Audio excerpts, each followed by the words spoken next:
Hi all, ಈ ವಿಡಿಯೋದಲ್ಲಿ ಡರ್ಮಾಡ್ಯೂ face ವಾಶ್ನ ಬಗ್ಗೆ ಇನ್ಫಾರ್ಮೇಷನ್ ಕೊಡ್ತಾ ಇದ್ದೀನಿ. ಈ face wash sulphate free face wash ಆಗಿದೆ. ಇದು ಜೆಲ್ ಕನ್ಸಿಸ್ಟೆನ್ಸಿಯನ್ನು ಹೊಂದಿದೆ. ಇದನ್ನು ಡ್ರೈ ಸ್ಕಿನ್ ಇದ್ದವರು ಬಳಸುತ್ತಾರೆ.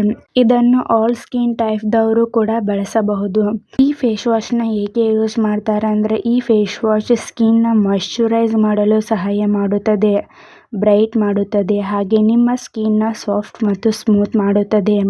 ನಿಮ್ಮ ಫೇಸ್ ಮೇಲೆ ಇರುವಂಥ ಡೆಡ್ ಸ್ಕಿನ್ ಸೆಲ್ಸ್ನ ರಿಮೂವ್ ಮಾಡುತ್ತದೆ, ಆಕ್ನೆ ಬ್ರೇಕ್ಔಟ್ಸ್ನ ರಿಮೂವ್ ಮಾಡುತ್ತದೆ, ಹಾಗೆ ಸ್ಕಿನ್ನ ಹೈಡ್ರೇಟ್ ಆಗಿಡಲು ಸಹಾಯ ಮಾಡುತ್ತದೆ. ನಿಮ್ಮ ಫೇಸ್ ಮೇಲೆ ಇರುವಂಥ ಡರ್ಟ್ ಮತ್ತು ಎಕ್ಸಸ್ ಆಯಿಲ್ನ ರಿಮೂವ್ ಮಾಡುತ್ತದೆ. ಈ ಫೇಸ್ ವಾಶ್ನ ಮಹಿಳೆಯರು ಮತ್ತು ಪುರುಷರು ಇಬ್ಬರು ಕೂಡ ಬಳಸಬಹುದು.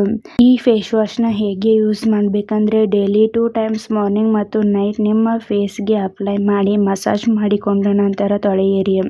ಅಥವಾ ನಿಮಗೆ ನಿಮ್ಮ ಡಾಕ್ಟರ್ಸ್ ಹೇಗೆ ಅಡ್ವೈಸ್ ಮಾಡಿರುತ್ತಾರೋ ಹಾಗೆ ಈ ಫೇಸ್ ವಾಶ್ನ ಯೂಸ್ ಮಾಡಿ.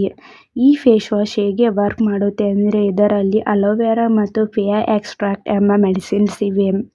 ಈ ಮೆಡಿಸಿನ್ಸ್ ನಿಮ್ಮ ಸ್ಕಿನ್ ಮೇಲೆ ಆಗಿರುವಂಥ ರೆಡ್ನೆಸ್, ಇನ್ಫ್ಲಮೇಷನ್, ಈಚಿಂಗ್ನ ಕಡಿಮೆ ಮಾಡುತ್ತದೆ ಮತ್ತು ನಿಮ್ಮ ಸ್ಕಿನ್ನ ಮಾಯ್ಶ್ಚರೈಸ್ ಮಾಡಲು ಕೂಡ ಸಹಾಯ ಮಾಡುತ್ತದೆ. ಈ ಫೇಸ್ ವಾಶ್ನ ಸೈಡ್ ಎಫೆಕ್ಟ್ಸ್. ಈ ಫೇಸ್ ವಾಶ್ನಿಂದ ಯಾವುದೇ ಸೈಡ್ ಎಫೆಕ್ಟ್ಸ್ ಕಾಣಿಸಿಕೊಳ್ಳುವುದಿಲ್ಲ. ನೀವು ಈ ಫೇಸ್ ವಾಶ್ನ ಅಪ್ಲೈ ಮಾಡಿದ ನಂತರ ನಿಮಗೆ burning sensation, itching, inflammation, redness ಹೀಗೆ ಮೈನರ್ ಸೈಡ್ ಎಫೆಕ್ಟ್ಸ್ ಕಾಣಿಸಿಕೊಳ್ಳುತ್ತದೆ.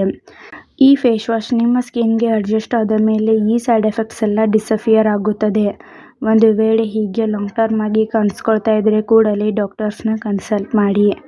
ಈ ಫೇಸ್ ವಾಶ್ನ ಸೇಫ್ಟಿ ಅಡ್ವೈಸ್. ಇದರಲ್ಲಿರುವಂಥ ಮೆಡಿಸಿನ್ಸ್ದಿಂದ ನಿಮಗೆ ಅಲರ್ಜಿ ರಿಯಾಕ್ಷನ್ಸ್ ಆಗ್ತಾ ಇದ್ದರೆ ಈ ಫೇಸ್ ವಾಶ್ನ ಯೂಸ್ ಮಾಡಬಾರದು. ಈ ಫೇಸ್ ವಾಶ್ನ ಚಿಕ್ಕ ಮಕ್ಕಳಿಗೆ ಬಳಸಬಾರದು. ಸೆನ್ಸಿಟಿವ್ ಸ್ಕಿನ್ ಇದ್ದವರು ಡಾಕ್ಟರ್ಸ್ನ ಕನ್ಸಲ್ಟ್ ಮಾಡಿ ಈ ಫೇಸ್ ವಾಶ್ನ ಯೂಸ್ ಮಾಡಿ. ಪ್ರೆಗ್ನೆನ್ಸಿ ಪ್ಲಾನಿಂಗ್ ಮತ್ತು ಬ್ರೀಸ್ಟ್ ಫೀಡಿಂಗ್ ವುಮೆನ್ಸ್ ಈ ಫೇಸ್ ವಾಶ್ನ ಯೂಸ್ ಮಾಡುವ ಮೊದಲು ಡಾಕ್ಟರ್ಸ್ ಅಡ್ವೈಸ್ ಮಾಡಿದರೆ ಮಾತ್ರ ಯೂಸ್ ಮಾಡಿ. ಮತ್ತು ಯಾವುದೇ ಮೆಡಿಸಿನ್ ತೆಗೆದುಕೊಳ್ಳುವ ಮೊದಲು ಡಾಕ್ಟರ್ಸ್ನ ಕನ್ಸಲ್ಟ್ ಮಾಡಿ. ಈ ವಿಡಿಯೋ ನಿಮಗೆ ಇಷ್ಟ ಆಗಿದ್ರೆ ಲೈಕ್ ಮಾಡಿ, ಕಮೆಂಟ್ ಮಾಡಿ, ಶೇರ್ ಮಾಡಿ. Thank you.